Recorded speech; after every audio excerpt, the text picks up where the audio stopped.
ఈరోజు నేను చూపించబోయే రెసిపీ స్వీట్ కార్న్ పచ్చివి వేరుశనగ పప్పు పచ్చి కాయలు వస్తాయి కదా, అవి ఒలిచి పెట్టుకున్నాను. ఒక బంగాళదుంప కట్ చేసి పెట్టుకున్నాను, ఒక క్యారెట్ కట్ చేసి పెట్టుకున్నాను. వీటన్నింటితో ఒక స్నాక్ రెసిపీ చేసుకోవాలనుకుంటున్నాను. ముందుగా స్టవ్ వెలిగించుకొని ఒక స్పూన్ ఆయిల్ వేసుకున్నాను. ఇందులో మనం తరిగి పెట్టుకున్న క్యారెట్, బంగాళదుంప, పచ్చివి వేరుశనగకాయలు వస్తాయి కదా, ఒలుచుకున్న వేరుశనగ పప్పులు ఇవి వేసుకొని బాగా మగ్గించుకోవాలి. స్వీట్ కార్న్ను ఆల్రెడీ బాయిల్ చేసి ఒలిచి పెట్టుకున్నాను, అందుకని ఇది కొంచెం ఆగాక వేస్తాను, తర్వాత వేస్తాను. వీటిని బాగా కలబెట్టుకోవాలి. ఇవి త్వరగా మగ్గడానికి కొంచెం సాల్ట్ వేసుకుంటున్నాను. మంట తక్కువ పెట్టుకొని ఇది కుక్ చేసుకోవాలండి, బాగా మగ్గించుకోవాలి. పిల్లలకి పెద్దలకి బాగా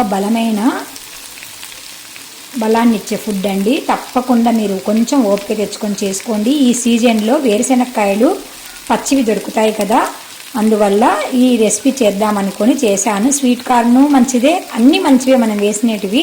ఇప్పుడు ఇది మగ్గేదానికి మనం ఇట్లా కొంచెం ప్లేట్ బోలిచ్చి పెట్టుకుందామండి.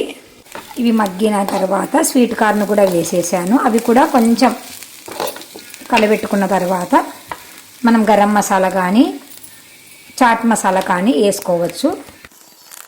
ఇంకా ఇష్టం ఉంటే కొద్దిగా పెప్పర్ వేస్తున్నా నేను, నాకు ఇష్టమే ఇది పెప్పరు. బాగా అంతా కలబెట్టుకొని ఇంకా సర్వ్ చేసుకోవడమే ఫ్రెండ్స్. మంచి బలమైన ఫుడ్ అండి, తప్పకుండా అందరూ ట్రై చేసి మీ ఇల్లిపాదికి ఆరోగ్యాన్ని మీరు కాపాడుతారని నేను కోరుకుంటున్నాను ఫ్రెండ్స్. ఇంకా మనం సర్వ్ చేసుకోవడమే ఫ్రెండ్స్. మీకు ఇష్టమైతే కొద్దిగా టమాటా కెచప్తో కూడా మనం తినొచ్చు ఫ్రెండ్స్, చాలా బాగుంటుంది. మీకు ఇష్టమైతేనే టమాటా కెచప్ వేసుకోండి, లేదు అంటే ఇలాగే కూడా తినొచ్చు, చాలా బాగుంటుందండి. మీరు తప్పకుండా ట్రై చేసి మీకు ఎలా వచ్చిందో మాకు కామెంట్ రూపంలో తెలియజేస్తుందండి ఫ్రెండ్స్. Bye bye friends.